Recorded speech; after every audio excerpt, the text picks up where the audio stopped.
Les vraies voix Sud Radio, 17h-20h, Frédéric Brindel, Cécile de Minibus.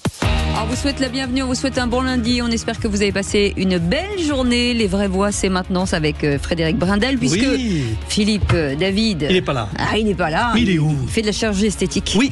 Il y a du boulot, paraît. Il y a du travail. Il est en chantier, comme on dit. Non, mais pas du tout, pas du tout. Il remplace notre ami André Berkoff. Ça va, Frédéric Brindel? Oui, moi ça va très bien. J'ai même une pensée pour tous nos auditeurs de Mayotte. Alors il n'y a pas de fréquence là-bas, mais il y a l'application, la chaîne YouTube pour nous retrouver sur Sud Radio. On ne parle que de vous aujourd'hui, cher Maoré. Il y a même plein de métropolitains qui ressentent les mêmes injustices que vous. En revanche, sur la suppression des droits du sol, vous pourriez faire quelques jaloux. Le débat est lancé partout dans les chaumières depuis ce matin. Absolument, en tout cas, on est ravis de vous retrouver. Ce numéro de téléphone qui est le vôtre, 0826 300 300. Allez direct, le sommaire de cette émission, 17h30, le grand débat du jour. Le gouvernement s'engage de nouveau dans la simplification des procédures. La colère des agriculteurs a remis au cœur des débats ces normes qui pèsent sur notre quotidien, sur l'économie. Le gouvernement a donc lancé un énième chantier pour alléger les charges administratives, des tentatives déjà tentées par le passé, mais qui sont restées sans succès. Parlons vrai, face à la paperasserie administrative, n'avez-vous pas l'impression de vous retrouver pris dans les sables mouvants? Mitterrand, Chirac, Sarkozy, Hollande l'avaient défié en vain. Macron parviendra-t-il à faire tomber le mammouth? Parlons vrai, allons-nous périr de nos réglementations? Et la France peut-elle en finir avec la réglementation administrative? C'est notre question du jour. Absolument, vous dites un grand oui à 49%. Et nous en parlerons avec Christophe Selster, qui est directeur du think tank Génération Libre. Et puis le coup ça veut dire un grand oui à 49%, mais un grand non à 51%. Ah ouais, ben ça vient de changer à l'instant. C'est l'inverse maintenant. Oui, c'est la voie. Parce que l'intérêt du sondage, c'est que ça peut évoluer. Madame a ses préférences. Absolument, quand même, non, un petit peu. Oui, j'ai vu. Et le coup de projecteur des vraies voix à 18h30. Autre annonce de Gabriel Attal pour répondre à la délinquance des plus jeunes. Dès le printemps, certains départements vont expérimenter des internats gratuits pour les jeunes à la dérive sur simple accord des parents. Des structures censées leur donner un cadre et les couper de leur mauvaise fréquentation. Parlons vrai. Est-ce que monsieur Attal veut dire quand il envisage de garder les jeunes en difficulté à l'école 24 heures sur 24 pendant toute la semaine? Est-ce que ça veut dire je les emprisonne d'une certaine manière? Est-ce que c'est pas une volonté déguisée? Parlons vrai. Qui se sent motivé pour encadrer ces internats la nuit pour 1 500 € par mois? Allez, appelez-nous si vous êtes postulant. Allez, 0826 300 300 avec notre question du jour. L'internat pour les jeunes à la dérive est-il une solution? Dites-nous ce que vous nous en pensez. Ce que vous nous en pensez. C'est bizarre. C'est peut-être l'idée de l'internat qui me fait peur. Moi, c'est ce que me disait ma mère. Elle me dit, si t'es pas gentil, tu iras à la pension. On disait en pension. Donc ça m'a fait peur. Tu deviendras boucher. Et vous l'êtes devenu. Je n'ose pas dire ça devant Véronique Langlais. Allez, notre expert pour en parler, Christophe Novacek, sera avec nous, secrétaire départemental de la Fédération UNSA Éducation des Landes et responsable académique de la vie scolaire pour le syndicat des enseignants SE UNSA de l'Académie de Bordeaux. On vous souhaite la bienvenue, les vraies voix, jusqu'à 19h. Les vraies voix Sud Radio. Et un petit message de Philippe Bilger qui nous dit, Philippe David, pardon, qui dit: je remonte du bloc opératoire et je ressemble à Adriana Carambeu. Et ben c'est plutôt une bonne nouvelle pour Philippe Bilger. Ça a bien marché, Philippe Bilger, un Philippe David qui reviendra avec des cheveux. Il va être magnifique. Ah ouais, il va être magnifique. Ouais, il faudrait toucher ce délicieux que j'adore. Ce petit bidon. Mais c'est vrai que depuis qu'il est devenu plus beau, ce Philippe David, on a envie de l'appeler Philippe Bilger. Du coup, d'où en tout cas, quand il n'est pas là, on entend qu'il n'est pas là, Philippe. Absolument, et on l'embrasse. C'est un gars, il a...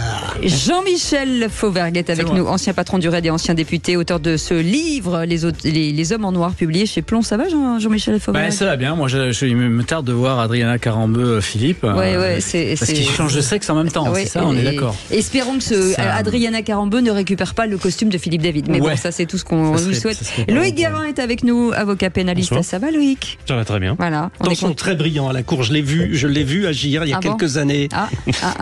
Il est dans le détail, il est très pertinent. Moi, je me prépare pour le débat. Ça va être terrible. Non, il doit être terrible. Il doit être un adversaire redoutable de la vérité. En fait, dans son sourire, il faut se méfier de son sourire, à Loïc Guérin. Allez, tous les jours, vous nous laissez des messages 0826 300 300. On va écouter celui de Patrick dans un instant. En attendant, on dit bonjour à Baptiste. Bonjour Baptiste. Bonjour Baptiste. Bonjour Cécile, bonjour à tous et toutes. Comment ça va? Qu'est-ce qui vous amène, mon cher Baptiste?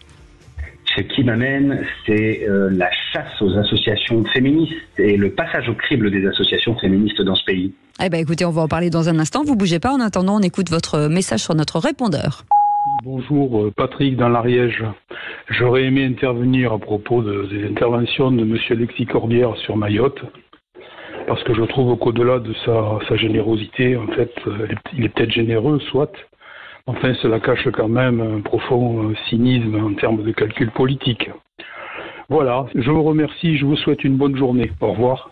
Bon, alors, petite précision, c'était ce matin chez Jean-Jacques Bourdin, Alexis Corbière était l'invité. Il a dit, en substance, rappelons-le, la problématique, ce n'est pas de régler le problème du droit du sol, c'est surtout de régler les qualités d'accueil de ceux qui viennent. Il y a beaucoup d'étrangers, vous le savez, notamment les voisins comoriens. C'est l'objectif prioritaire, c'est d'abord d'être capable de bien les accueillir. Voilà, en substance, ce qu'a dit Alexis Corbière et ce dont que Patrick fustige. Voilà. Philippe Bilger, justement, sur... Je pense que, sans être un spécialiste de Mayotte, mais je pense que là, Gérald Darmanin a raison de mettre en cause, d'évoquer le droit du sang. C'est la seule manière, me semble-t-il, de régler ce problème. Ouais, le droit du sol. Hein. Avec vous, Loïc Guérin, oui. On a sujet un peu... On espère qu'on le généralise. Oui. Sujet effectivement sensible et important, mais qui devrait avoir été un sujet depuis belle lurette. Parce que ça fait 20 ans qu'on a des remontées du terrain qui sont catastrophiques. Moi, j'ai des confrères sur place qui s'occupent de droits des étrangers, donc qui n'ont pas nécessairement la même perspective, mais qui font remonter eux aussi la même information. On est submergé, la République est submergée, pas que là. Et ça fait belle lurette qu'on aurait dû au moins s'attacher au problème sérieusement. C'est comme si finalement Mayotte, ce département d'outre-mer, était devenu un laboratoire français, Jean-Michel Fauvergue. Oui, parce que se rajoute, en plus de ce qu'a dit Loïc, se rajoute une problématique qui est pas très vieille, elle. C'est que vous avez des gens de la région des Grands Lacs, des Africains de la région des Grands Lacs, qui viennent sur Mayotte, qui sont aidés en cela par des passeurs comoriens. Et qui viennent sur Mayotte demander le droit d'asile et qui ensuite, une fois le droit d'asile obtenu, quand ils l'obtiennent, peuvent aller en France métropolitaine et de là sur toute l'Europe. Donc on a un vrai gros problème. Il y a un double problème et effectivement le droit du sang, peut-être à même de régler le problème des Comoriens et surtout des Comoriennes qui viennent accoucher en France. Vous savez que la plupart des accouchements qui sont faits à Mayotte, ce sont des Comoriennes qui sont là et dont les enfants deviennent immédiatement français. Donc on peut régler ce problème-là. Par contre, il faudra aussi régler le problème des Africains qui viennent sur l'idée, rappelons-le, le droit du sol. C'est-à-dire vous êtes né sur Mayotte, vous êtes de fait de Mayotte et donc français. Allez, 0826 300 300, Baptiste qui est avec nous. Baptiste, vous voulez revenir sur cette chasse aux ambiguïtés des associations féministes? Oui, tout à fait. Et rappeler que normalement, le premier quinquennat d'Emmanuel Macron était censé faire de ces questions-là la grande cause du quinquennat avec un ministère de plein exercice. Non seulement ça n'a pas été le cas, mais en plus aujourd'hui, on va aller chercher des délits de mauvaise pensée chez ces associations féministes alors qu'elles ont plus que jamais besoin de soutien et de moyens pour lutter efficacement dans leur mission de service public. C'est dans le cadre de ce qu'a dit la ministre Aurore Berger qu'il n'y ait pas la moindre ambiguïté, c'est ça? Pour les subventions. Exactement. Ouais, exactement. Sauf que ça a été très mal reçu par, en tout cas si j'en juge la réaction des différentes associations féministes, ça a été plutôt très mal reçu et je comprends parfaitement pourquoi.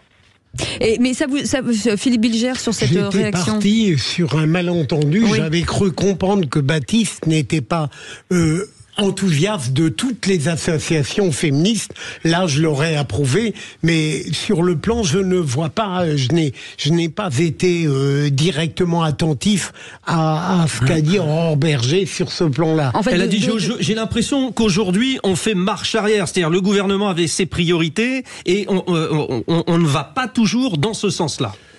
Oui, mais bon... Il y a peut-être Loïc qui est un spécialiste du féminisme. Supprimer des subventions quand le message n'est pas clair, en fait. Ah oui. Jean-Michel Fauvergue. Ah bah alors, moi je pense que ce discussion beaucoup. À propos du conflit, israélo-palestinien. Ah oui, d'accord. Moi, je pense qu'il y a une véritable problématique qui va au-delà sur un certain nombre d'associations et en particulier des associations qui font leur business dans dans les étrangers en situation irrégulière et dans le fait de favoriser la venue d'étrangers en situation irrégulière. Et ça, c'est un vrai problème. Alors là, on s'éloigne un peu du problème féministe, mais c'est un vrai problème, et en particulier, on va revenir là-dessus, sur Mayotte. Mais est-ce qu'il n'y a pas trop d'associations dans tous les sens? Est-ce qu'il ne faudrait pas réduire un petit peu, parce que sur les enfants malades, la difficulté, c'est aussi toujours la même chose, c'est qu'il y a une récupération d'un certain nombre de personnes qui saisissent là l'occasion de se faire voir, de se placer, soit politiquement, soit socialement, en étant subventionné à l'occasion par les fonds publics, et en ayant pratiquement table ouverte dans tous les médias, sans pour autant avoir une légitimité totale. Et le rôle néfaste dans les audiences. Et parfois même à contre-courant d'ailleurs de ce que les femmes en général attendent de mouvements comme cela. Moi je l'ai vu dans certains procès, où leur prise de position extérieure était contraire aux intérêts même des femmes qu'on défendait à l'audience. Merci Baptiste pour ce sujet très intéressant. Vous restez avec nous. Peut-être faire l'occasion d'un débat d'ailleurs ultérieurement. Peut-être. On en parlera. En tout cas, Baptiste, vous restez avec nous, vous jouerez face contre les vraies voix, et puis vous intervenez quand vous voulez, bien sûr, dans les grands débats. Dans un instant, les 3 mots dans l'actu avec Félix Mathieu et le réquisitoire du procureur. On parle de quoi? Alors Cécile, entretien très intéressant de Gabriel Attal dans Le Parisien, mais 2 points qui m'ont gêné. On en parle dans un instant. On est ensemble avec Frédéric Brindel jusqu'à 19h et nos vraies voix. Vous pouvez nous appeler, 0826 300 300, vous participez. Allez, à tout de suite.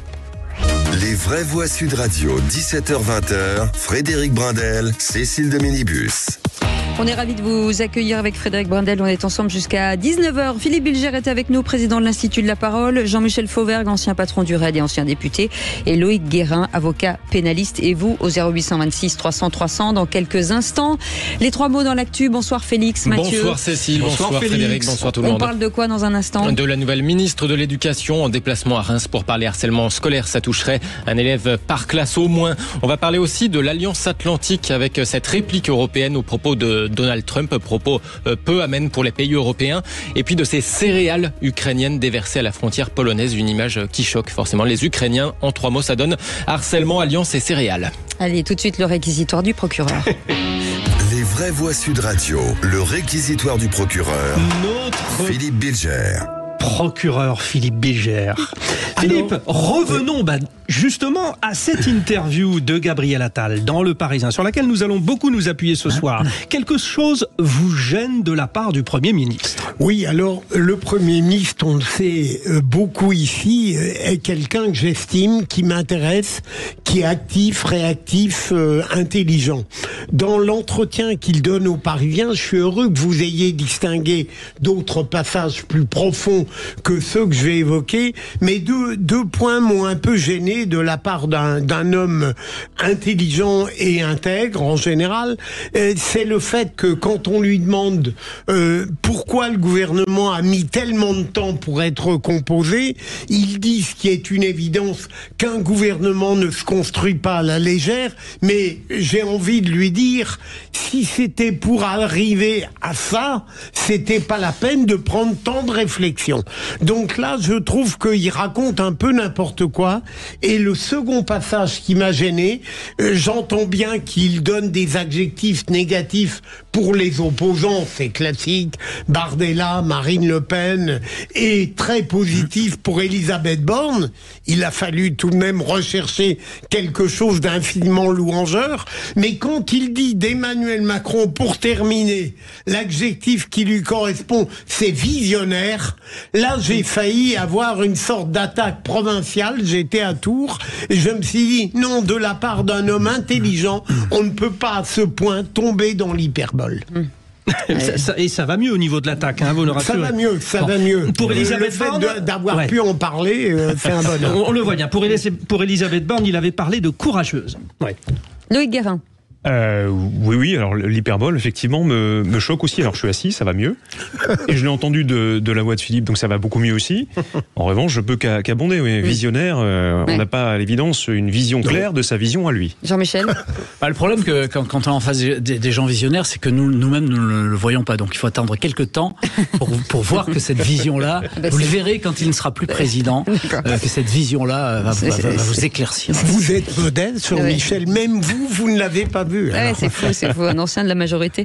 Allez, vous restez avec nous tout de suite. Merci beaucoup, monsieur le procureur. Les 3 mots dans l'actu avec Félix Mathieu. Les vraies voix Sud Radio. Félix Mathieu, plus d'un élève par classe. Non, c'est toujours pas ça. C'est les 3 mots de l'actu. Il faut que je m'y mette un petit peu. Allez. On est dans le rythme. 3, 4, les 3 mots de l'actu. 1, harcèlement. 2, alliance. Et 3, céréales. Oui, plus d'un élève par classe victime de harcèlement scolaire. La nouvelle ministre de l'Éducation, Nicole Belloubet, dévoile le résultat d'une étude lors de sa première sortie dans un collège à Reims. L'OTAN ne peut pas être une alliance militaire à la carte. La réponse du chef de la diplomatie européenne aux propos de Donald Trump qui encourageait la Russie à attaquer les Européens mauvais payeurs. Et puis des céréales ukrainiennes déversées par terre, ambiance tendue à la frontière polonaise où le chargement de camions de marchandises a été pris pour cible par des agriculteurs polonais. Les vraies voix Sud Radio. Elle a choisi un collège de Reims pour sa première sortie comme ministre de l'Éducation nationale. Nicole Belloubet est venue y parler d'un sujet autrement plus consensuel que les histoires d'écoles privées ou publiques dans lesquelles sa prédécesseur s'était empêtrée. Sujet consensuel mais grave, donc le harcèlement scolaire. Nicole Belloubet a dévoilé les résultats d'une enquête sur le phénomène. Il faut quand même savoir qu'actuellement, nous sommes dans une situation où plus de 1 élève par classe, en moyenne, subit du harcèlement.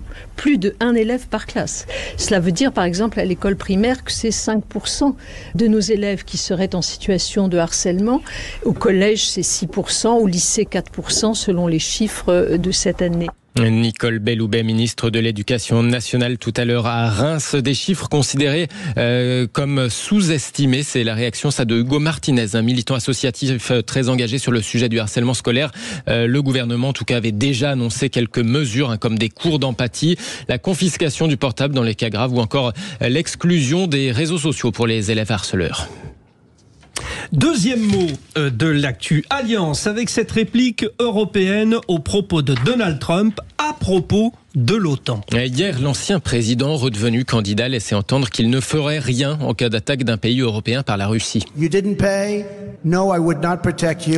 n'avez pas payé, non, je vous ne vous protégerai pas. En fait, je les encouragerai même, les Russes, à faire ce qu'ils veulent. Vous devez payer. Donald Trump qui reproche aux Européens de ne pas atteindre les 2% de dépenses militaires promis à l'allié américain. Réponse tout à l'heure du chef de la diplomatie européenne, l'Espagnol Josep Borrell. Permettez-moi d'être sarcastique. Durant cette campagne, nous verrons et entendrons beaucoup de choses.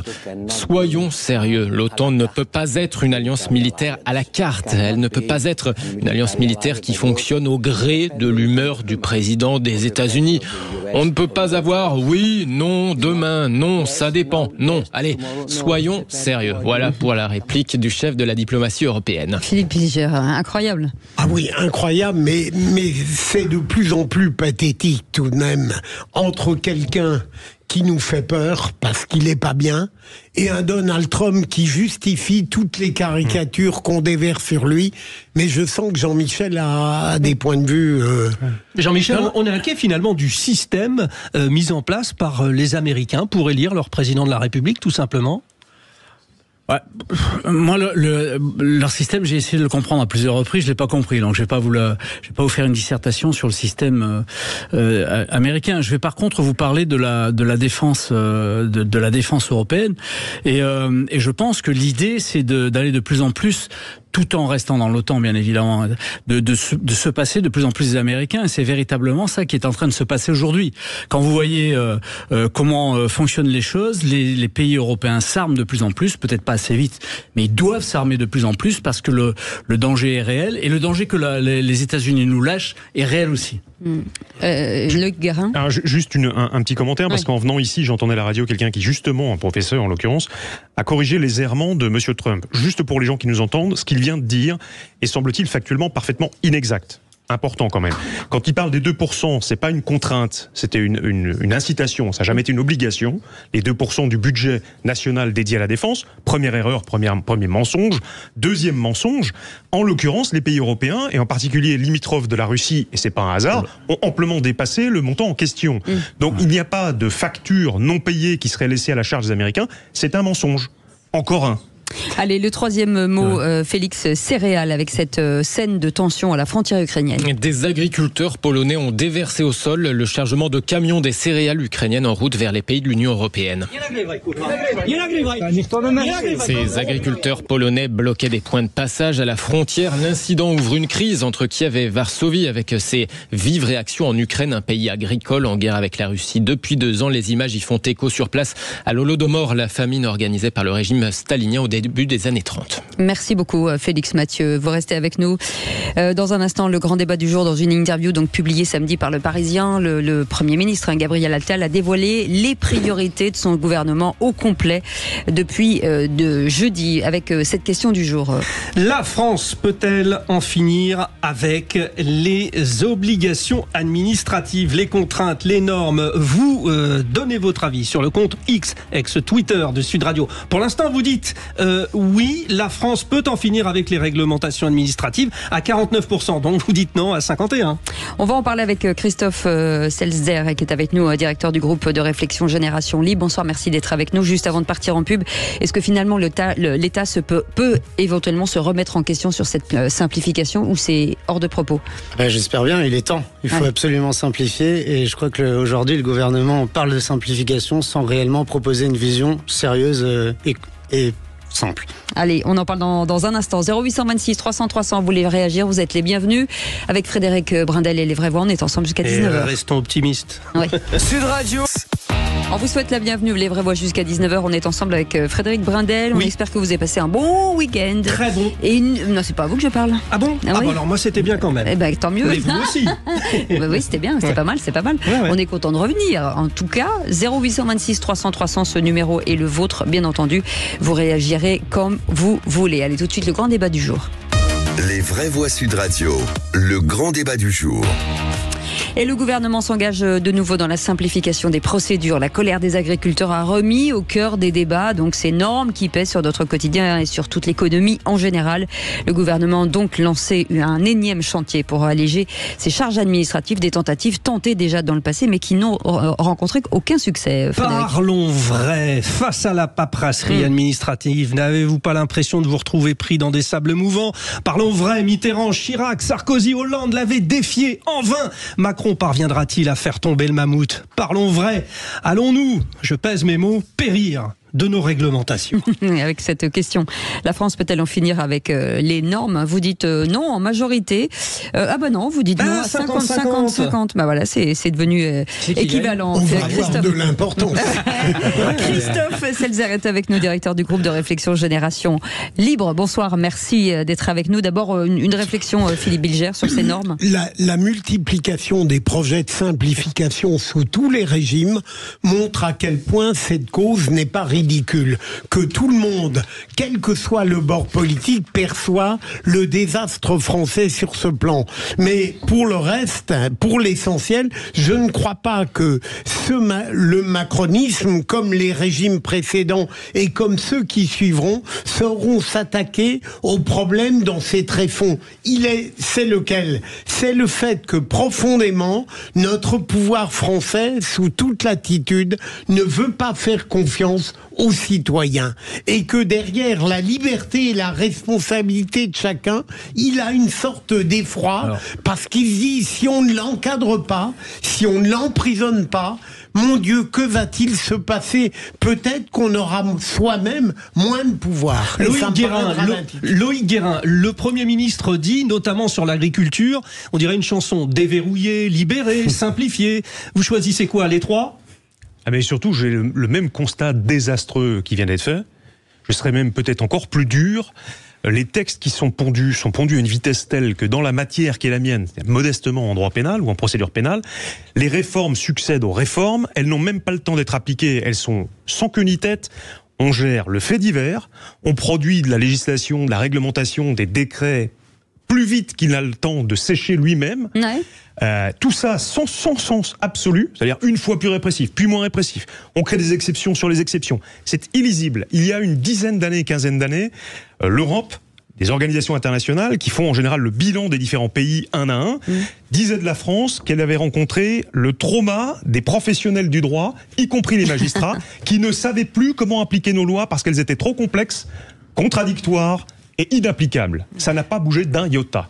Moins de normes environnementales, par exemple, moins de taxes, plus de sanctions financières. C'est ce qu'a redit encore Gabriel Attal, Jean-Michel Fauvergue. Mais quand il nous dit ça, soutien financier, par exemple, il va falloir obtenir quoi pour les soutiens financiers? En fait, ça s'arrête jamais.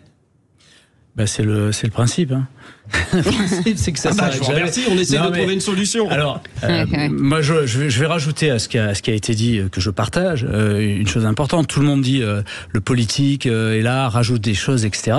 Pas que le politique. Vous avez les administrations qui, pour exister, rajoutent des normes aux normes, et le simple guichetier à l'intérieur d'une administration peut être tout à fait bloquant.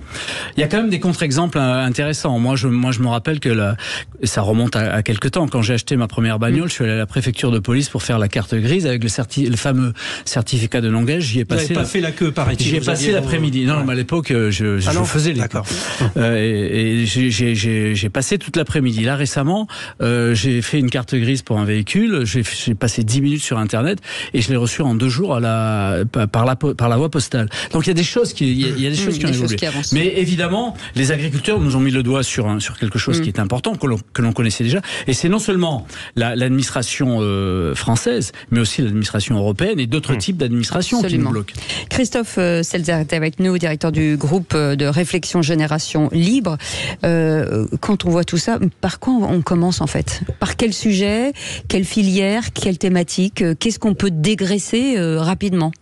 Oui, c'est une très bonne question parce que je crois que le gouvernement... Elle est accoutumée du fait. Non, mais c'est la seule de l'année. Saute comme un cabri sur ses bancs de ministres en criant simplification. Et pour l'heure, pour reprendre la formule de Gérald de Gaulle, ça signifie rien et ça n'aboutit à rien.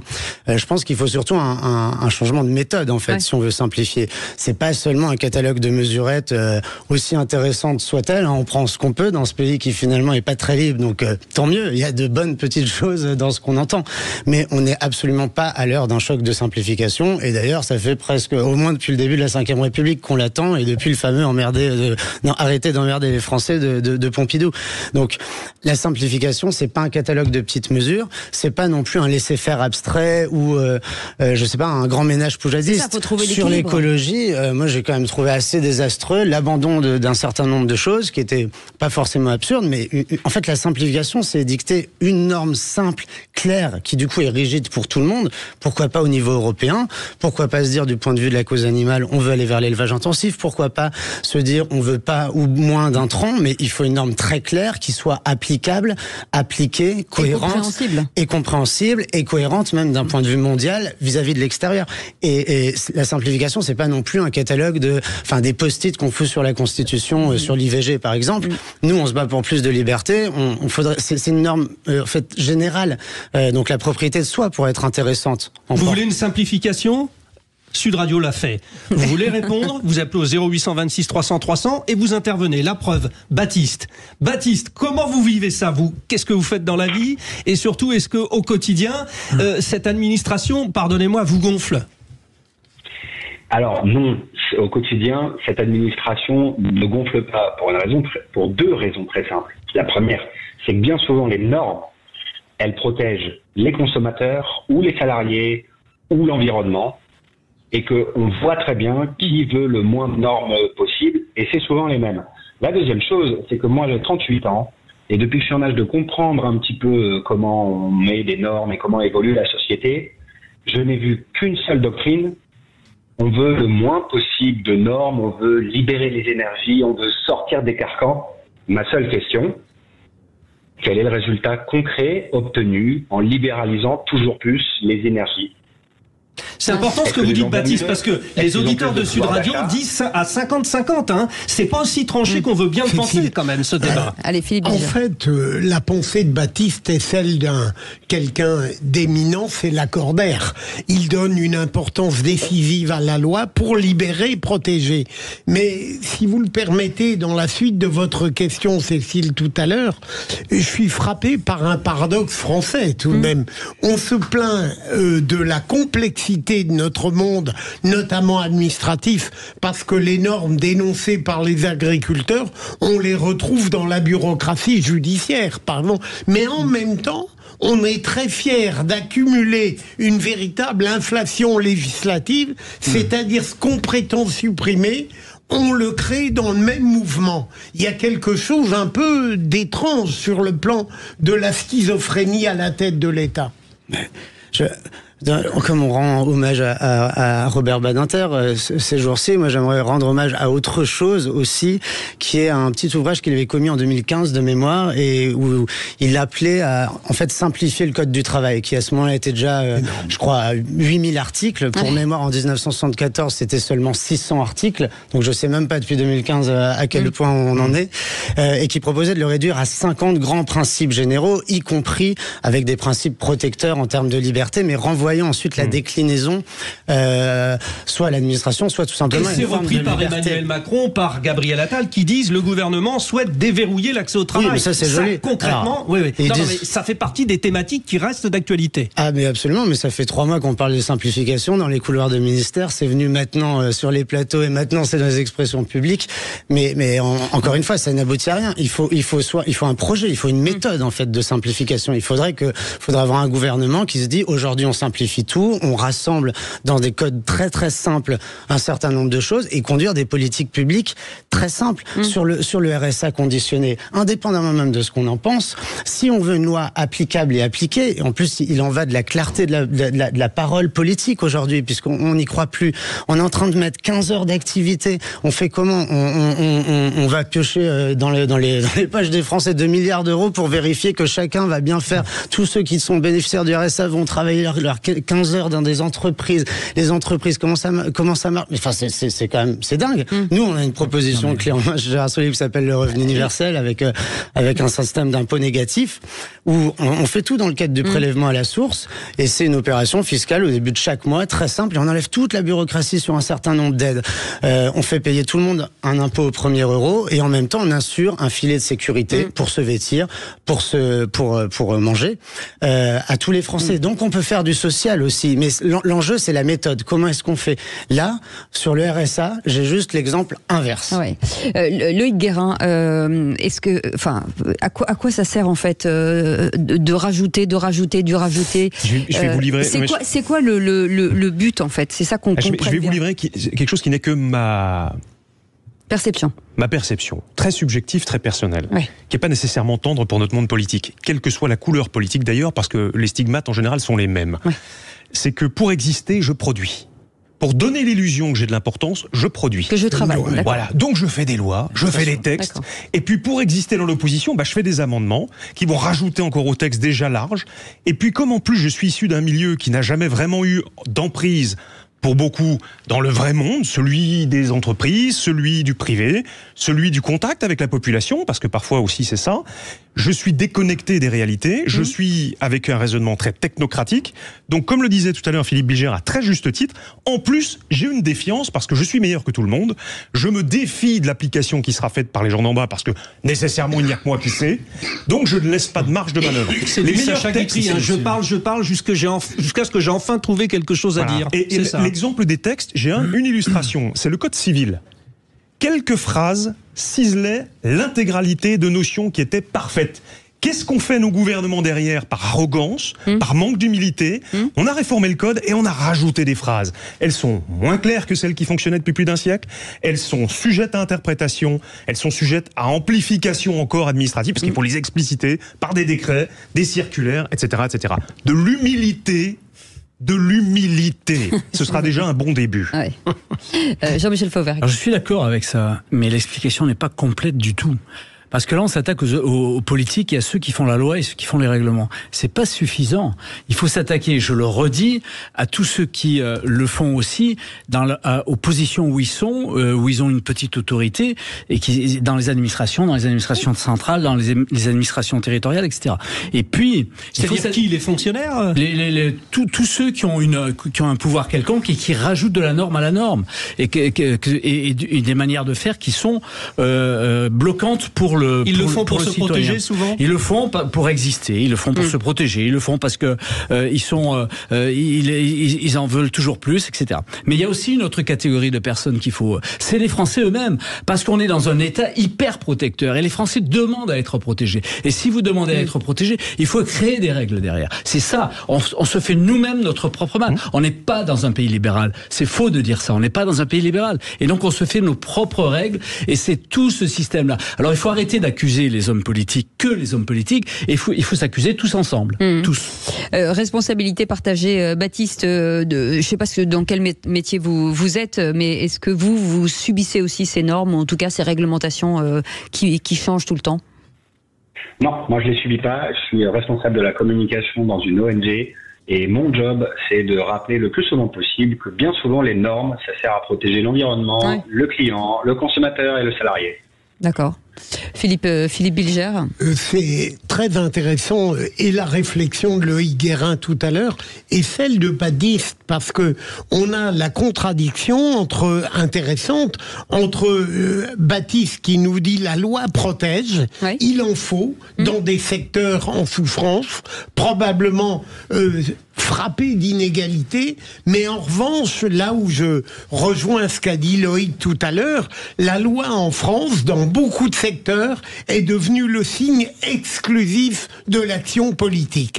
Alors que c'est une illusion de faire des lois, puisqu'après on ne s'en préoccupe plus profondément. Combien de décrets d'application ne sont pas mis en œuvre? Il y a quelques grands spécialistes de la justice autour de cette table. Dites-moi ce qu'est une bonne loi. Est-ce que c'est une loi qui est suffisamment générale pour ne pas, on va dire, imposer des réflexions qui vont nous faire perdre du temps, ou est-ce qu'une bonne loi, c'est aussi celle qui prend compte des spécificités, et auquel cas, sur les détails, ça prend un peu plus de temps, mais on ne risque pas de passer à côté d'autre chose. Enfin, c'est le cœur de la question. Une bonne loi ne rentre pas dans les détails. Pour ça, il y a les décrets. Clair. Et une bonne loi, c'est surtout une loi qui est appliquée après. Oui, mais parce qu'il y a des tas de lois qui, on l'a vu récemment avec les agriculteurs et les lois Egalim. Moi, la loi Egalim, je l'ai votée. C'est une bonne loi. J'affirme que c'est une bonne loi, en particulier pour le revenu de l'agriculteur. Sauf que c'est une bonne loi qui n'est pas appliquée, qui a été détournée et qui n'est pas appliquée. Donc, finalement, cette bonne loi, elle ne sert à rien. Mais elle doit être simple. Vous êtes tous d'accord, Philippe Bilger, c'est ce que vous dites. Les grands principes. Et après, on laisse les sources d'application du droit prospérer. Mais attendez, je comprends plus là. C'est pas la loi qu'on critique, c'est visiblement la quantité de décrets derrière. Non, la loi aussi. La loi aussi est devenue illisible. Parce que non seulement on a une masse de textes, inflation pratiquement continue, mais leur contenu lui-même est devenu catastrophique. Il faut admettre, on est mauvais. On est mauvais. C'est pour ça que j'appelle à plus d'humilité. Quand on ne sait pas rédiger des textes, on ne les rédige pas. On laisse la loi en l'état. Mieux vaut en général laisser le système tel qu'il est, essayer de l'améliorer dans son application concrète, plutôt que d'essayer d'avoir la prétention de le réformer par le haut et de être foutu ensuite de l'appliquer en bas. Parce que c'est ce qui se passe aujourd'hui. Mais c'est plus gratifiant pour les personnes qui prennent la plume. Mais est-ce que ça veut dire que ça met en danger votre métier, par exemple, Loïc Guérin ? Bien sûr, en permanence. D'accord. En permanence. On n'a plus aucune visibilité en matière pénale. Aucune. Les réformes sont telles, dispersées dans des textes qui parfois n'ont rien à voir avec la procédure pénale, qu'on n'arrive plus du tout à en retrouver l'application. Et c'est là que vous perdez du temps. Mais plus que ça, c'est qu'on n'a plus de visibilité sur ce qui va se passer. Donc vous n'avancez pas. On n'avance pas, on a des textes inapplicables pour tout le monde, pour les exécutants en police, pour les garants du droit qu'on est aussi, on n'y retrouve pas. On vous parle de simplification, généralement, c'est l'atteinte au droit. Ça, c'est la simplification summum, c'est génial, c'est pratique, c'est très vendeur, c'est très démagogue. On vous dit ce qu'on va faire, c'est qu'on va dématérialiser tout ça, signature pas signature, c'est pas grave. Donc la règle en général en ce moment, toute simplification est une entorse au droit de la défense, au droit des victimes, au droit de tout le monde. Ça, c'est la règle en ce moment. Ça coûte pas cher, c'est facile. Les bons textes qui sont des garants à la fois de la procédure du côté policier, des magistrats et de ceux qui sont mis en cause, ça, on en manque. Allez, le mot de la fin avec vous, Christophe Seltzer, justement sur ces normes. Il y a eu quelques bonnes lois dans les 15 dernières années, notamment celle de je reviens du coup sur le travail, j'avais pas prévu d'ailleurs, mais sur l'auto-entrepreneur, qui est quelque chose de beaucoup plus simple. Absolument. Pour tout le monde. Ouais. Il y a des droits associés qui ne sont pas encore là, sur la retraite, etc. Donc on peut améliorer ce truc. Mais l'idée géniale de Novelli, de la bande à Madelin à l'époque, ça avait été de recréer ex nihilo quelque chose de nouveau, de simple, qui fonctionne aujourd'hui. Il y a des millions de gens qui en ont bénéficié, encore plus d'1 million aujourd'hui. Et en fait, il faudrait faire revenir le code du travail sur ce nouveau droit qu'on a créé qui est beaucoup plus simple. Donc voilà, il y a des sources d'espoir et si on peut simplifier, ça sera par la loi. Merci beaucoup Christophe Seltzer d'avoir été avec nous, directeur du groupe de réflexion Génération Libre. Et puis une belle surprise. Oui, bonjour. Du bonheur. Allez, c'est le moment de jouer avec Sud Radio. À l'occasion de la Saint-Valentin, vous allez pouvoir tenter de gagner votre séjour au château de Courcelles.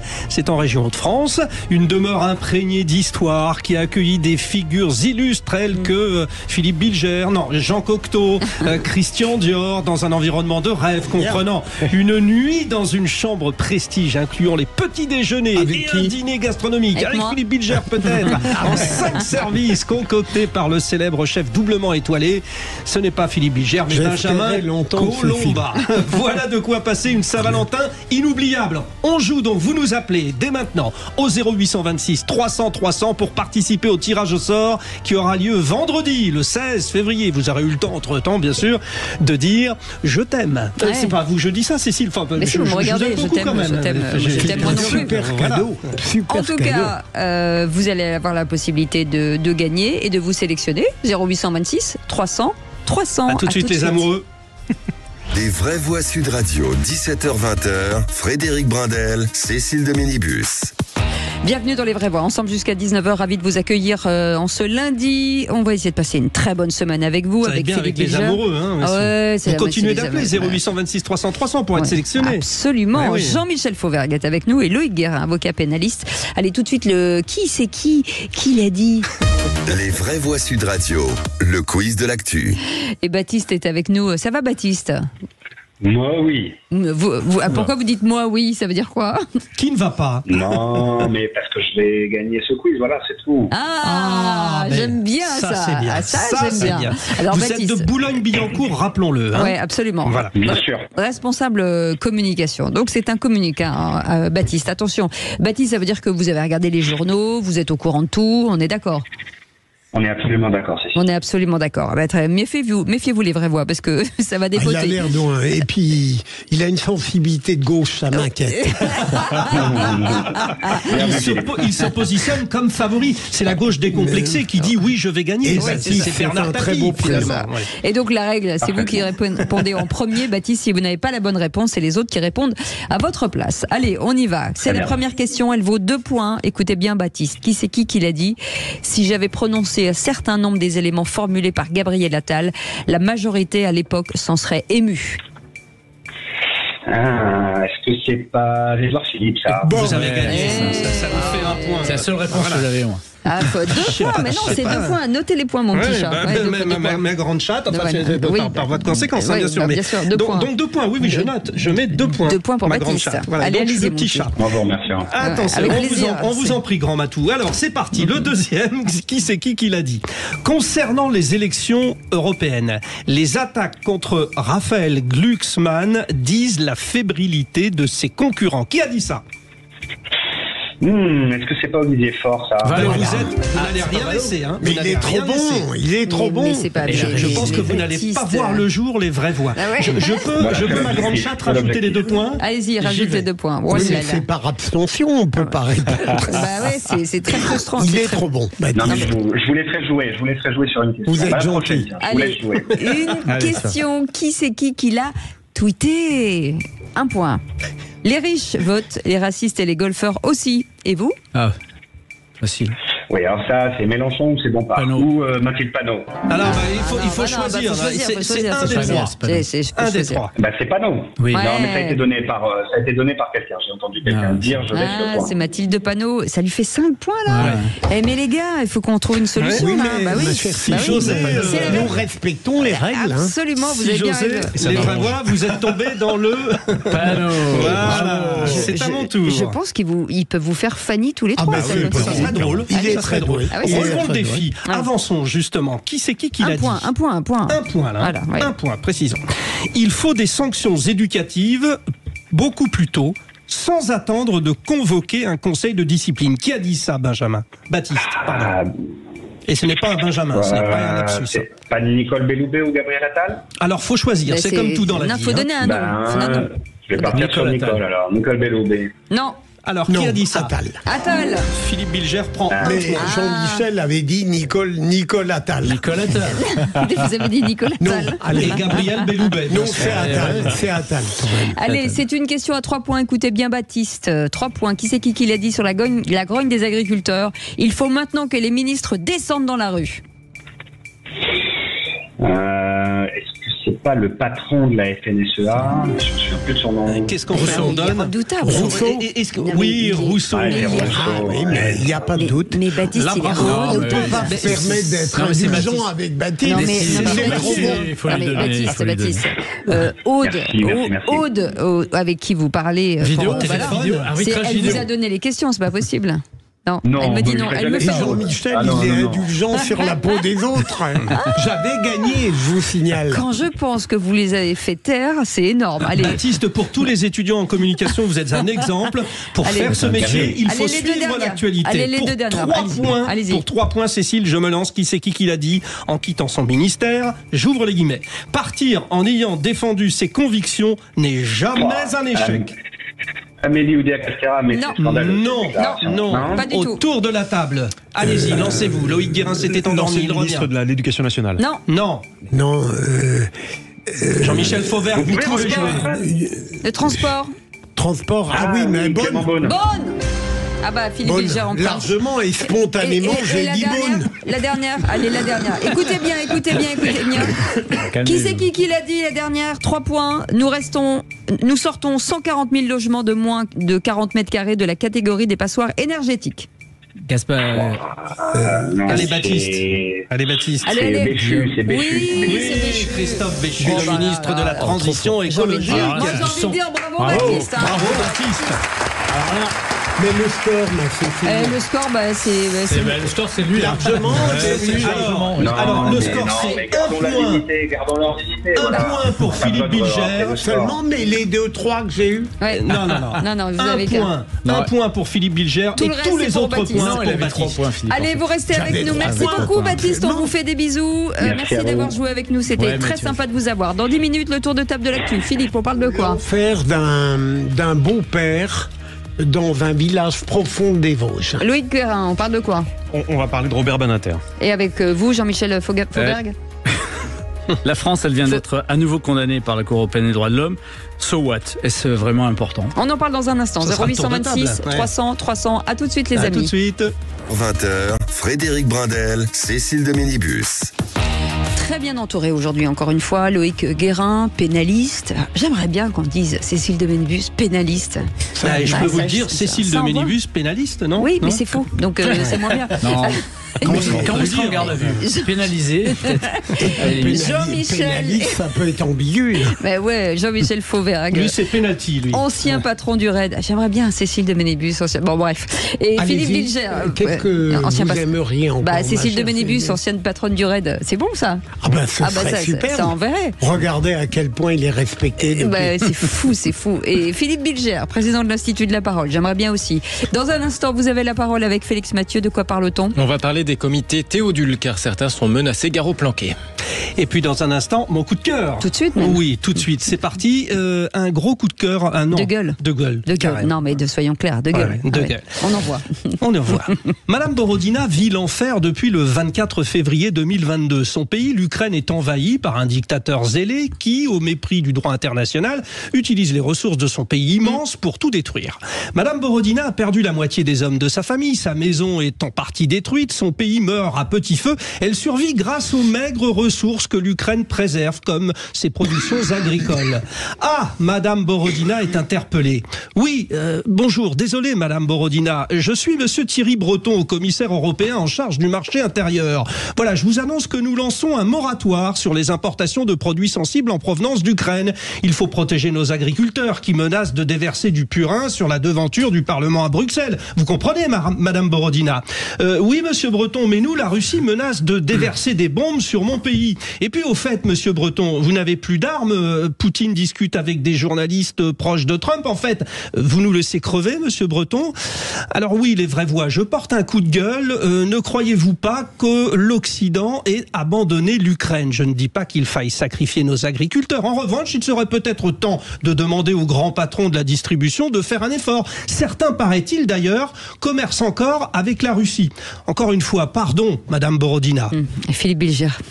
Le paradoxe, je ne sais pas si ça rentre exactement dans le propos de Frédéric, c'est que j'ai l'impression que l'Occident a commencé à abandonner l'Ukraine lorsque celle-ci a donné de vrais signes de faiblesse. C'est-à-dire, au fond, la déception que la contre-offensive n'ait pas réussi.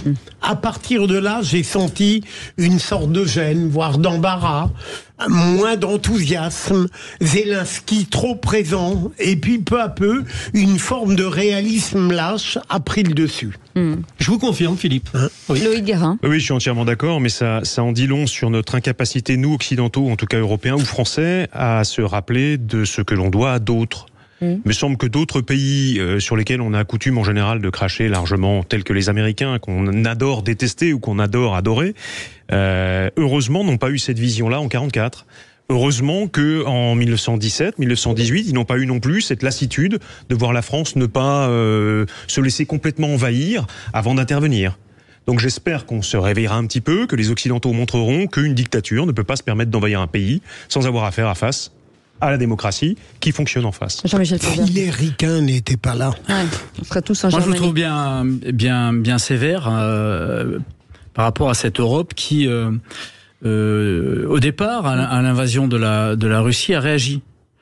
Contrairement à ce qui est dit, elle a réagi et elle réagit encore en donnant du matériel, dernièrement 50 milliards quand même. Hein. C'est pas rien.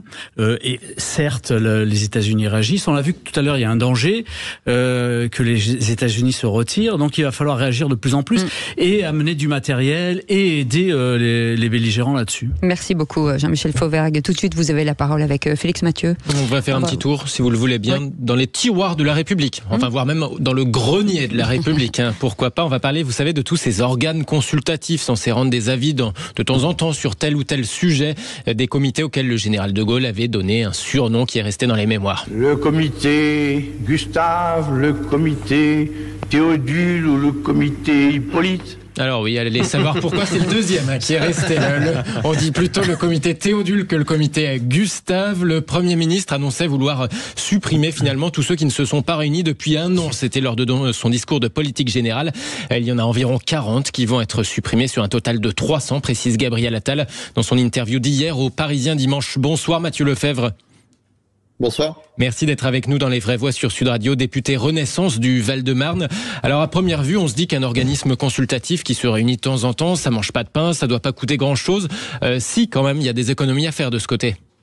Oui, bien sûr. Derrière chaque euro d'argent public, il faut pas oublier qu'il y a les impôts des Français. Et c'est la raison pour laquelle, quand on s'est pas réunis ces 12 derniers mois, il n'y a aucune raison d'envisager la poursuite de cette activité.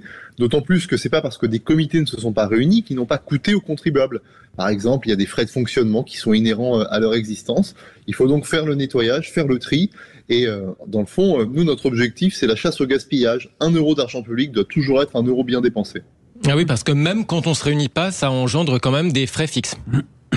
engendre des frais fixes. Et par ailleurs, les comités, au-delà du fait qu'ils se réunissent ou pas, parfois ils produisent de la norme. Ils sont aussi là pour justifier leur propre existence et parfois, on peut le dire, pour aussi emmerder les Français. Donc, dans ce grand travail de débureaucratisation qu'a engagé Gabriel Attal, la suppression de ces comités qui ne servent à rien me paraît de première nécessité. Il en cite deux, par exemple, la commission interministérielle des aides à la localisation des activités ou encore le comité d'histoire des ministères chargés de la jeunesse. Est-ce que vous les connaissiez, par exemple, ces deux-là? Est-ce que vous saviez à quoi ils servent?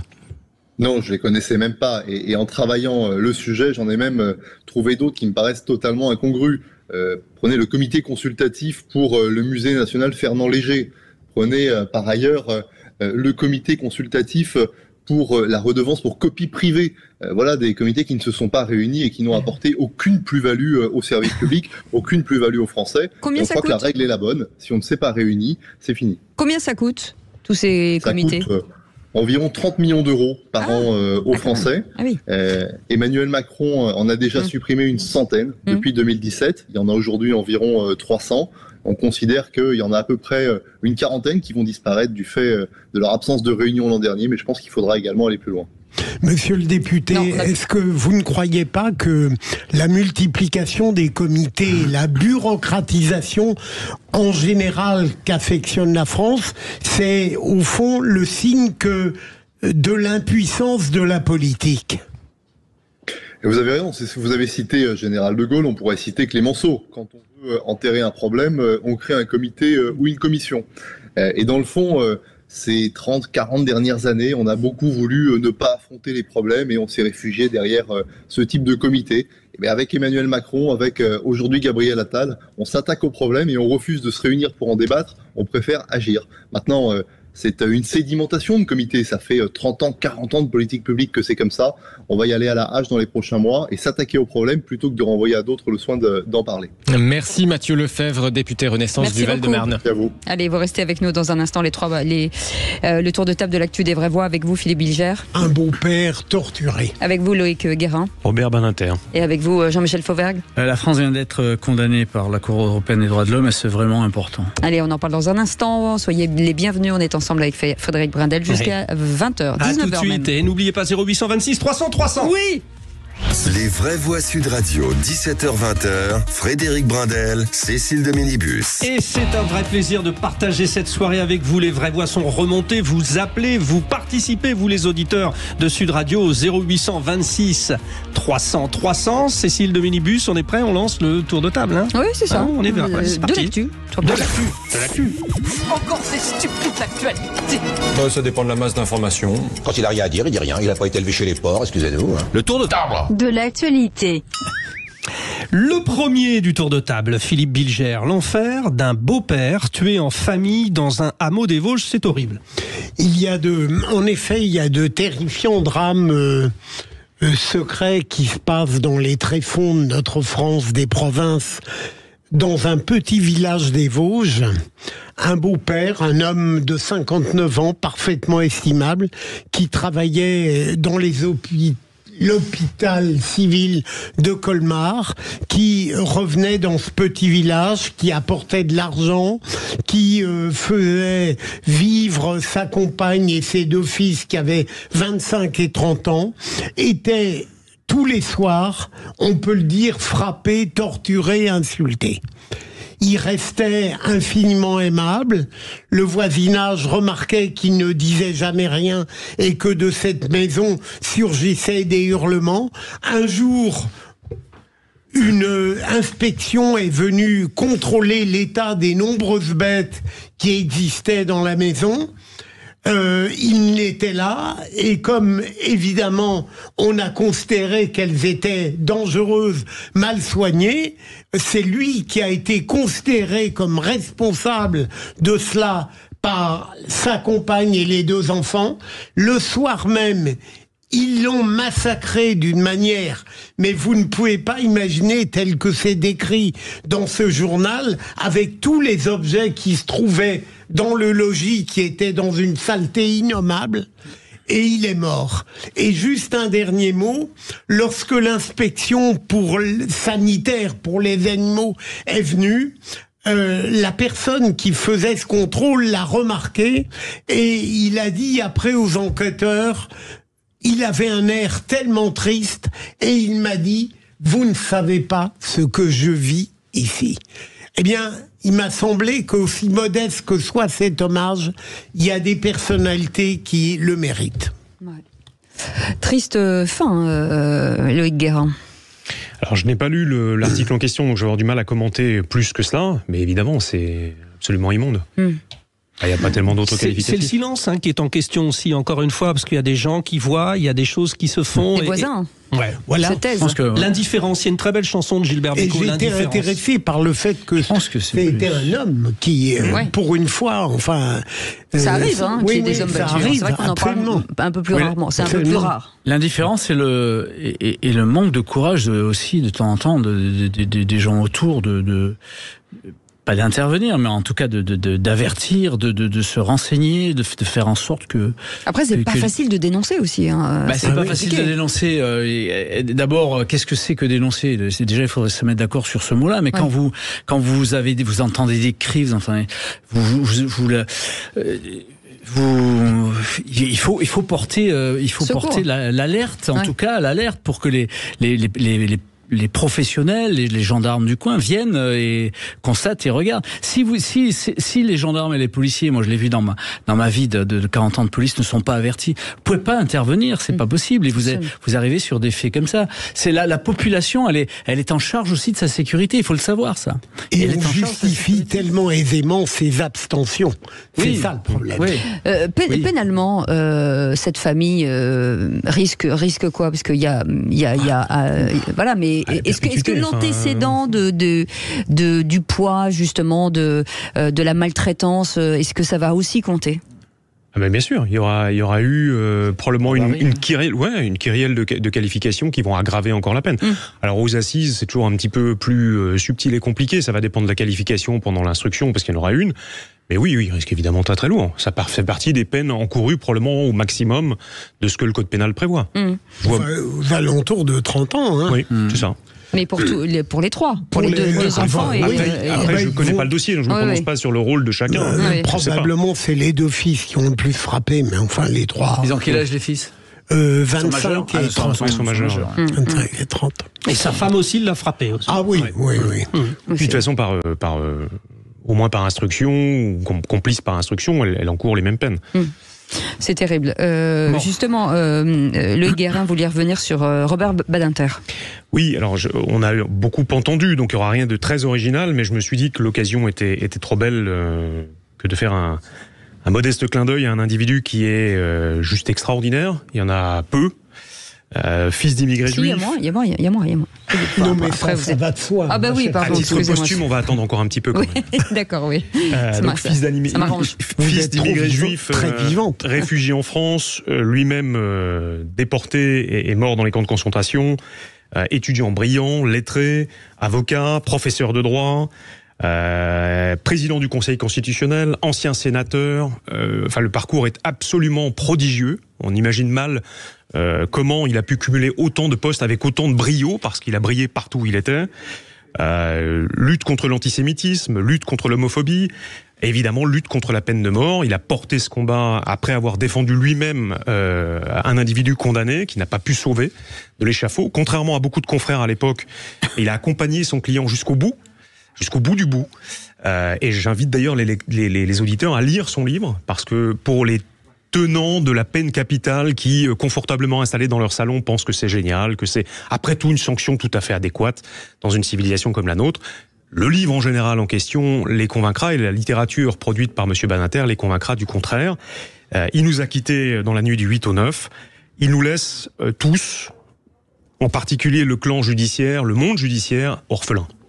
Jean-Michel Fauvergue, juste un mot sur Badinter, mais plus généralement, il y avait un sacré casting quand même de la part de Mitterrand, parce que des gens comme Jacques Lang, comme Jacques Delors, comme aussi Michel Rocard, c'est une génération, alors d'accord ou pas d'accord avec l'action politique, mais aussi, Michel Rocard, c'est un sacré qui se plante. C'était un sacré casting, parce qu'il y avait, c'était des gens qui avaient été qui s'étaient élevés dans les oppositions, et à droite il y avait les mêmes aussi, il y avait des pointures. Il y avait Simone Veil par exemple. Badinter, son livre c'est l'exécution.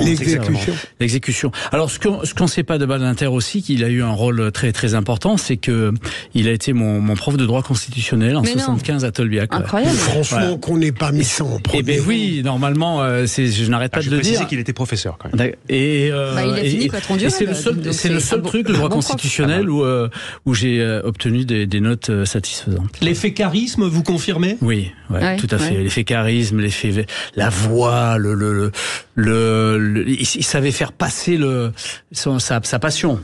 Bon, le droit constitutionnel, c'est intéressant aussi. C'est très proche de la politique, donc ça intéressait plus que d'autres types de droits. Mais je confirme.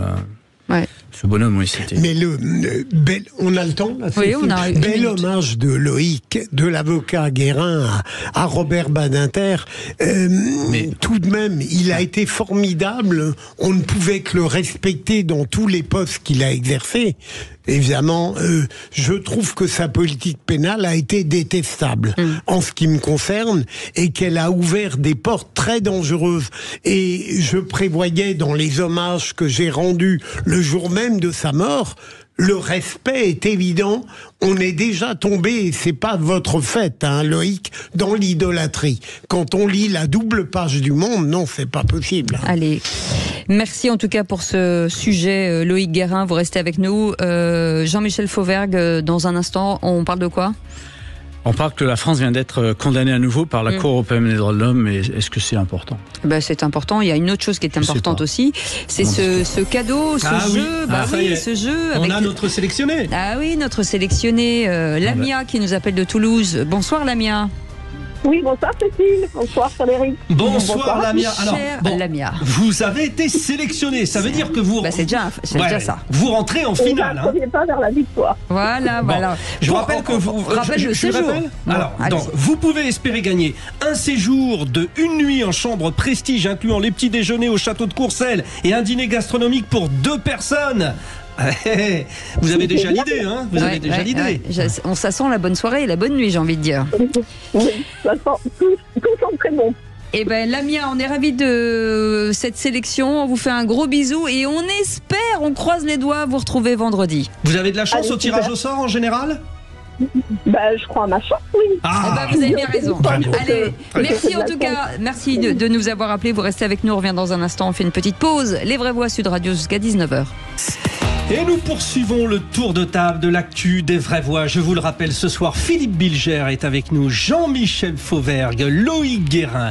Et il reste justement le tour de l'actu de Jean-Michel Fauvergue. Jean-Michel, la France vient d'être condamnée par la Cour européenne des droits de l'homme. Alors, on remonte finalement à une affaire qui date de 23 ans sur le maintien de l'ordre à Lyon. Ouais.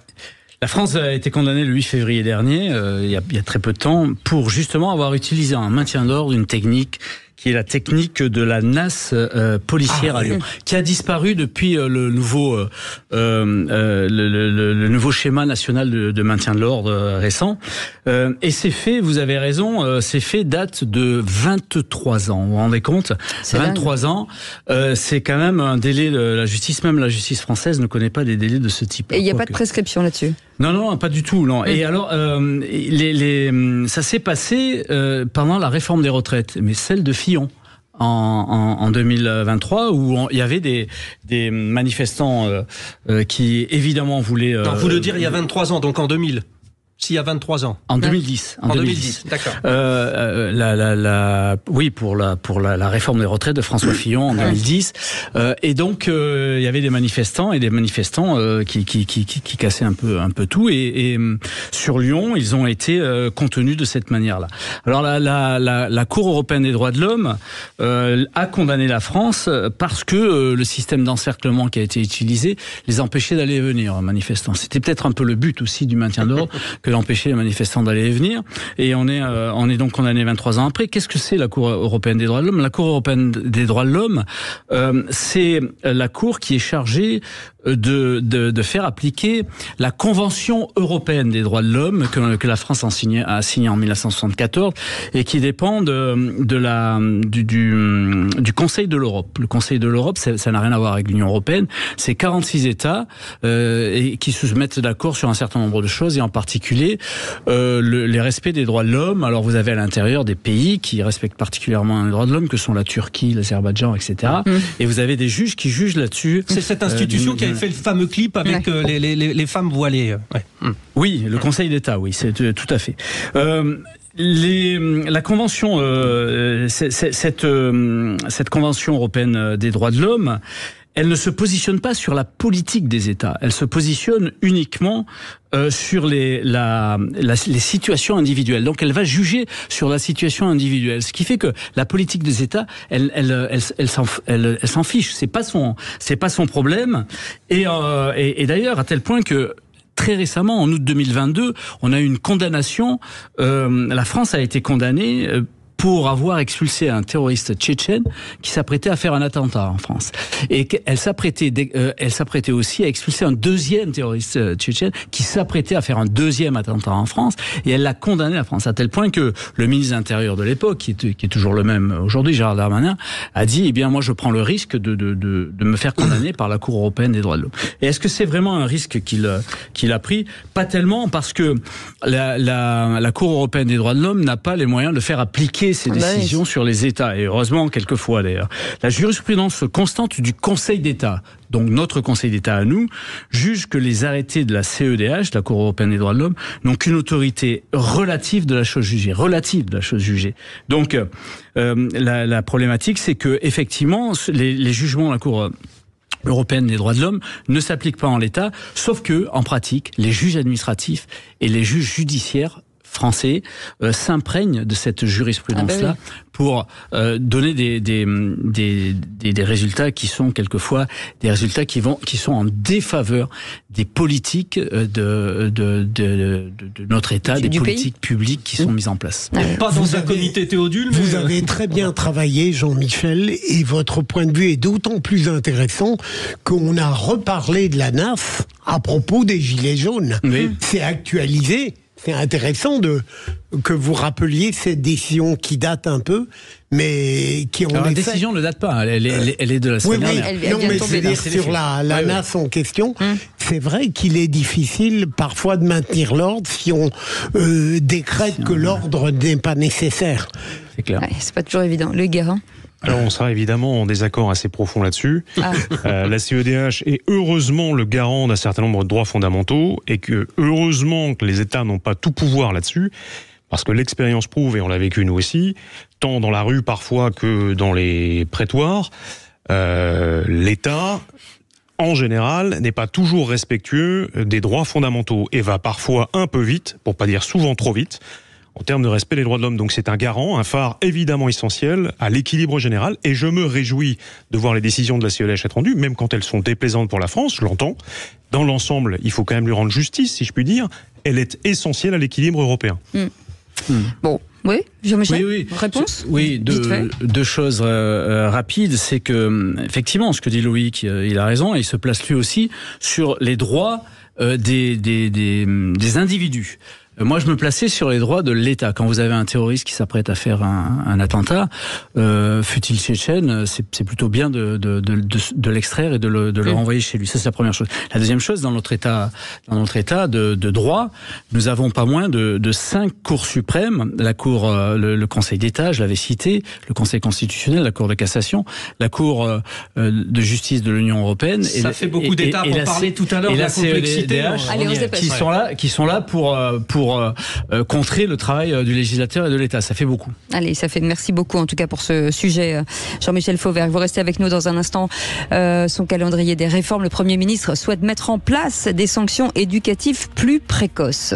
Oui, parlons vrai, qui se sent motivé pour encadrer des internats la nuit pour 1 500 € par mois, puisque le Premier ministre a dit l'internat pour les jeunes à la dérive est une solution. Est-ce que pour vous c'est efficace ou non? 0826 300 300, 300. Et puis sur le compte X, ex-Twitter de Sud Radio, vous donnez votre avis sur ces internats. Y êtes-vous déjà peut-être vous-même allé?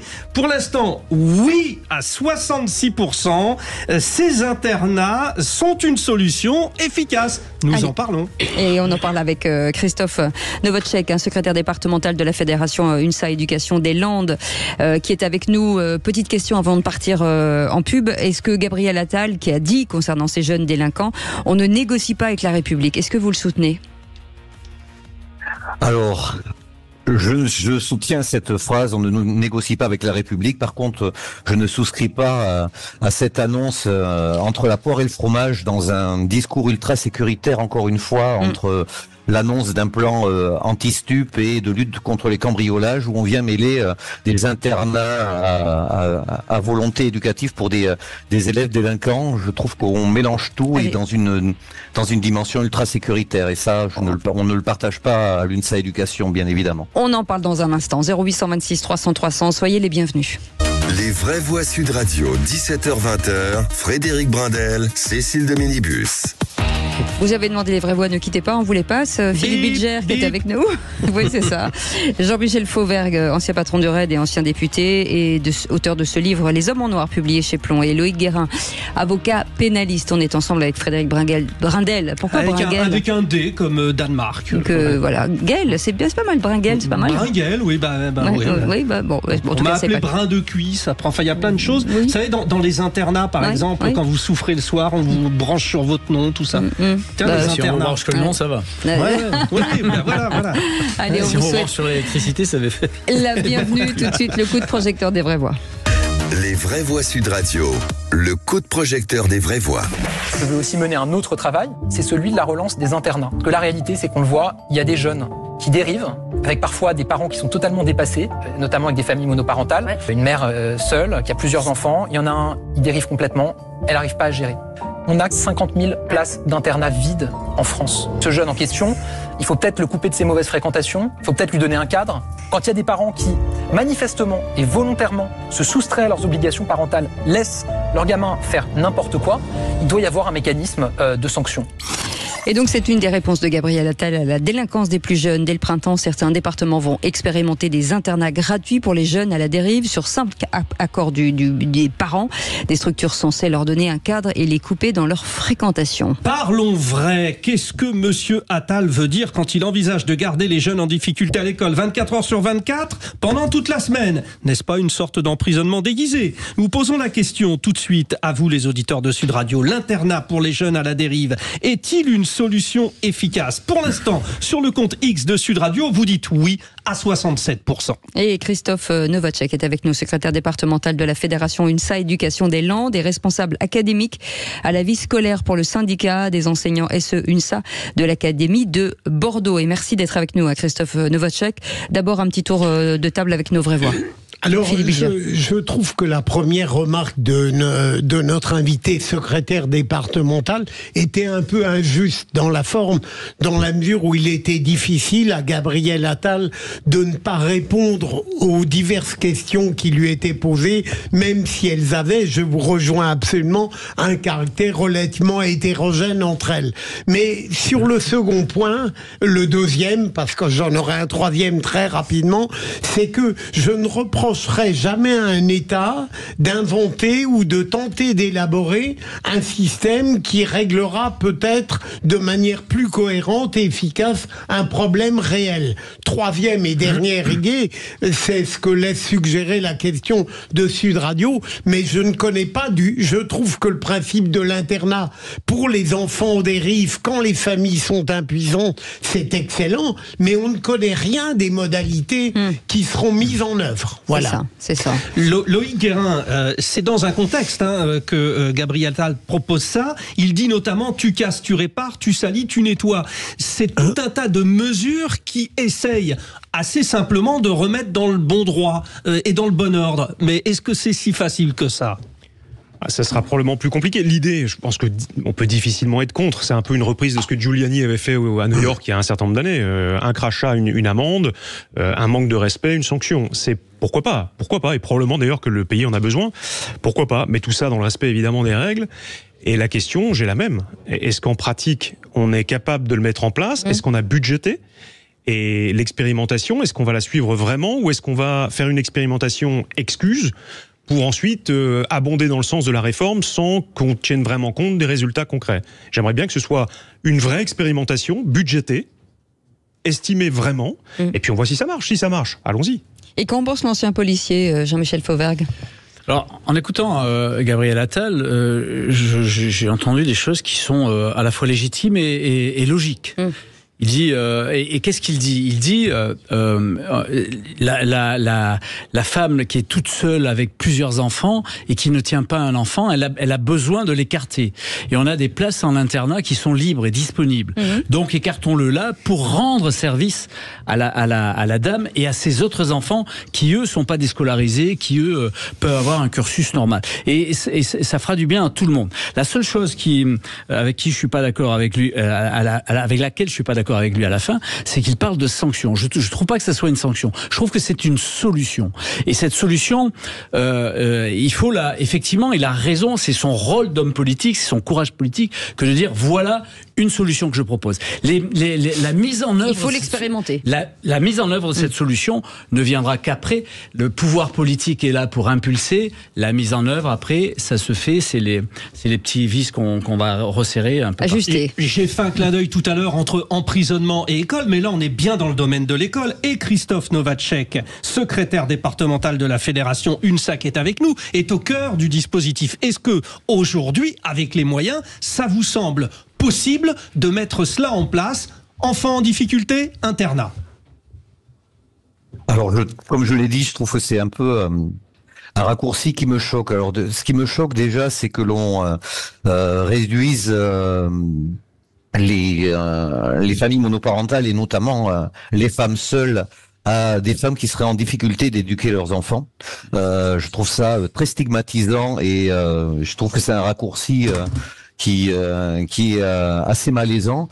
Après, vous pouvez pas nier qu'il y a quand même beaucoup de femmes qui c'est difficile pour elles, entre leur travail et leurs enfants, de gérer tout toutes seules. Et puis c'est pas ce qu'a dit le Premier ministre. Il parle surtout des femmes seules. Il y a aussi des hommes seuls qui éduquent leurs enfants. Et il y a aussi des parents en couple qui ne s'en sortent pas mieux que certaines familles monoparentales. Donc c'est ça qui me dérange. Effectivement, à un moment donné, on peut être en difficulté avec ses propres enfants, quelle que soit la composition de la cellule familiale.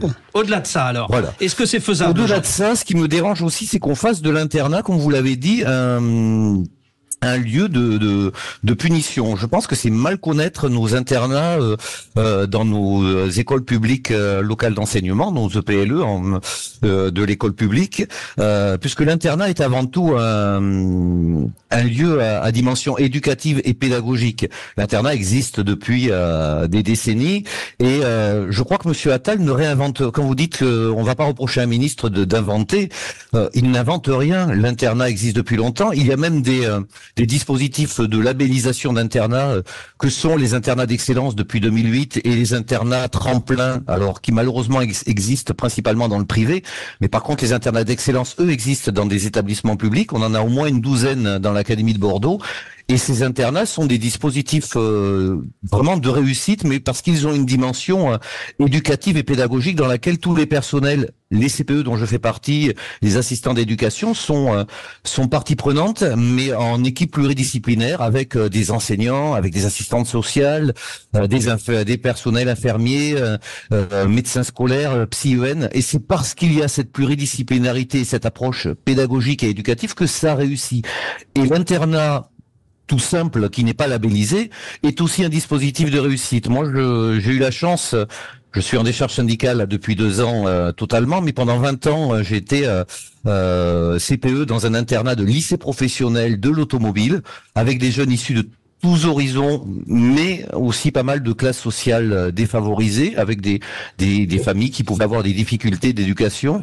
et nous accueillons alors principalement des jeunes qui ont un éloignement géographique. Hein, c'est la première vocation de l'internat scolaire, c'est de répondre à un éloignement géographique, mais parfois aussi de répondre à des difficultés éducatives et une volonté non pas de couper l'enfant de sa famille, parce que je pense que le couper c'est pas la solution, mais c'est de faire un pont entre la famille et l'école pour l'aider à se construire, voire se reconstruire. Et je crois que nos internats répondent bien déjà à ces difficultés. Alors, avec les moyens que l'on a, et c'est là la question aussi que vous avez posée, avec quels moyens et quelles mesures? Et ça, Monsieur Attal, pour l'instant, n'y a pas répondu. Ne voyez pas dans ma question la moindre offense éducative, hein. Mais est-ce que, comme il s'agit tout de même, si j'ai bien saisi la pensée du Premier ministre, d'enfants en dérive qui, s'ils demeuraient dans le cadre familial, même pauvre et limité, risqueraient de continuer des transgressions, est-ce que vous n'êtes pas un petit peu gêné par votre philosophie éducative qui vous conduit presque systématiquement à une forme de mansuétude compréhensive pour ce type de destinée? Absolument pas. Je pense qu'à l'UNSA Éducation, puis en tant que CPE, on parie sur l'éducabilité de notre jeunesse. Et moi, je crois très fortement aussi à la résilience de nos adolescents qui sont capables de se sortir de situations. Alors parce qu'on les aide et parce qu'effectivement, l'internat à un moment donné peut être une solution éducative à une difficulté effectivement d'ordre social, d'ordre familial, mais le présenter comme une réponse punitive d'enfermement, je pense que c'est une erreur, parce que dans nos internats, alors on pratique hein, la sanction à dimension éducative. Là aussi, Monsieur Attal ne réinvente rien. Je suis assez choqué qu'il parle de sanctions à visée éducative qui arriveraient avant le conseil de discipline, sachant que c'est lui qui l'année dernière a remis en avant, en exergue, le conseil de discipline, notamment pour les élèves harceleurs. Et je trouve très bien que, pour une fois, l'élève harceleur soit celui qui puisse être déplacé de l'établissement et non pas l'élève harcelé. Sauf que quand c'est pas accompagné par une dimension éducative pour que l'élève harceleur et donc fautif se reconstruise dans l'établissement d'accueil, on ne résout rien. Donc, la sanction éducative, elle existe dans nos établissements scolaires. La sanction alternative au conseil de discipline, elle existe depuis longtemps. Hein. Nous avons des commissions éducatives, nous avons aussi des travaux d'intérêt général. Je suis assez surpris. On a des questions pour vous, Christophe Novacek. On a des questions pour vous. Oui, allez. Au 0826 300 300 dans un instant, avec les auditeurs notamment. Et Jean-Michel Fauvergue. Oui, moi j'ai bien écouté ce que vous disiez.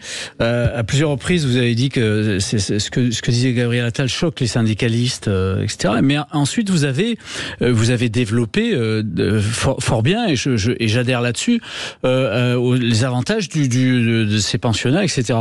En quoi c'est impossible de rajouter à ces pensionnats qui fonctionnent aujourd'hui des jeunes qui sont en difficulté, qui viendraient de l'extérieur et qui pourraient être ainsi intégrés dans ces pensionnats. C'est ni plus ni moins que ce qu'a dit Gabriel Attal. Alors je suis d'accord avec vous, il a employé le mot sanction, moi je l'aurais pas utilisé, mais en dehors de ça, c'est ce qu'il a dit. Hein.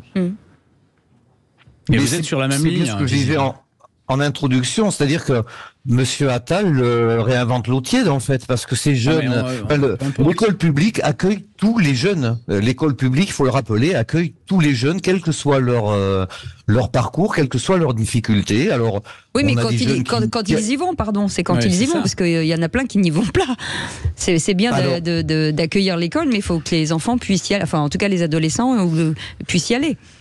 Si Monsieur Attal a la baguette magique pour forcer un élève, effectivement, un jeune qui parfois est déscolarisé depuis aussi longtemps, et en l'enfermant dans l'internat et en pensant que nous, CPE, assistants d'éducation, les personnels de direction, on va sanctuariser l'établissement pour l'empêcher d'en sortir avec cette dimension effectivement sécuritaire d'enfermement. Je pense que c'est voué à l'échec. Je pense que c'est passer par les réponses éducatives qu'on y apporte, et encore une fois la sanction à un moment donné est un moyen, c'est pas une fin en soi. Christophe Novacek, Christophe Novacek, vous êtes CPE. Oui. J'ai fait un petit clin d'œil tout à l'heure. Qui a envie d'être gardien, dans un internat avec des élèves en difficulté? C'est combien le salaire aujourd'hui pour quelqu'un qui accompagne dans un internat? C'est un salaire de CPE en début de carrière, c'est entre 1700 1800 euros et moi qui suis plutôt sur presque la fin de carrière, puisque l'allongement avec la réforme des retraites, aujourd'hui je suis à 2700 euros par mois. Alors qui a envie? Des gens passionnés par leur métier, convaincus de faire œuvre d'utilité publique, parce qu'on croit effectivement à l'éducabilité de notre jeunesse, et on croit aussi à cette capacité qu'ont les jeunes à briser leur destin dans lequel ils sont parfois enfermés. Mais encore une fois, on ne peut pas le faire sous la contrainte et en laissant penser à ces jeunes qu'on va les traiter comme des délinquants qui ne pourraient pas sortir de ce parcours dans lequel ils ont été inscrits. On va poser la question, Christophe Novacek, si vous le permettez. Loïc Guérin, alors pas dans votre rôle d'avocat, mais peut-être de se dire, est-ce que c'est pas une solution finalement pour les aider à revenir dans un cadre un petit peu plus serein? Moi, je vais être humble. Je ne sais pas si ça va marcher. Je pense que essayer un certain nombre de solution est certainement utile. Ah oui. Moi, pour le coup, à travers mon expérience professionnelle, alors je faisais pas trop les mineurs ou les très jeunes majeurs. Donc les très jeunes majeurs que j'ai eu à défendre parfois étaient assez compliqués à défendre. Pour la simple et bonne raison qu'ils se fichaient royalement du système. Une condamnation pénale leur faisait absolument pas peur, faut être honnête. Donc on était, les juges avec nous, démunis, même en défense d'ailleurs on était un peu démunis, parce qu'ils se fichaient beaucoup plus de leur destin que finalement moi-même les défendants. Ouais. C'est quand même pas le moindre des paradoxes. Et les parents qu'on croisait dans ces moments-là étaient très souvent effectivement des gens bien, des gens intégrés, des gens qui travaillaient très très dur, parfois même la nuit, cumulaient 2 ou 3 emplois. Et étaient en attente, en demande, peut-être pas verbalisée, mais au moins en attente d'un coup de main, de restructuration de leurs enfants qui n'arrivaient plus à contrôler. Donc effectivement, je pense... Il faut appeler un chat, c'est-à-dire c'est des jeunes en difficulté, donc qui sont susceptibles de créer un peu le désordre. En l'occurrence, ils avaient commis des délits, puisqu'ils étaient devant le tribunal correctionnel, donc ça allait assez loin, soit du trafic de stupéfiants. Là, on les laisse dans un internat toute la nuit avec d'autres, et ça peut partir en vrille, quoi. Voilà. Merci en tout cas à Christophe Novacek d'avoir été avec nous. Secrétaire départemental de la Fédération ENSA Éducation des Landes. Je vous propose que on fait un petit bilan dans 6 mois. On regarde où on en est, on vous rappelle. Et puis on voit, et en tout cas merci beaucoup d'avoir été avec nous, de nous avoir apporté votre expertise. Merci beaucoup Philippe Bilger. Merci Loïc Guérin, merci Jean-Michel. Merci les vraies voix. Vous restez avec nous dans un instant, vous les connaissez, les vraies voix citoyennes, Aurélie Gros, Stéphane Pellet. Nous on fait internat, on reste. Oui, bien sûr. Parce qu'eux ils quittent l'école, mais nous on reste. Mais c'est vous l'élève et c'est moi la prof, ou c'est l'inverse? Non, je préfère que vous soyez la prof, vous me connaissez. C'est qui va vous garder. C'est ça. Merci les amis. Allez, on fait une petite pause, on revient dans un instant. On sera ensemble avec Frédéric Brindel jusqu'à 20h.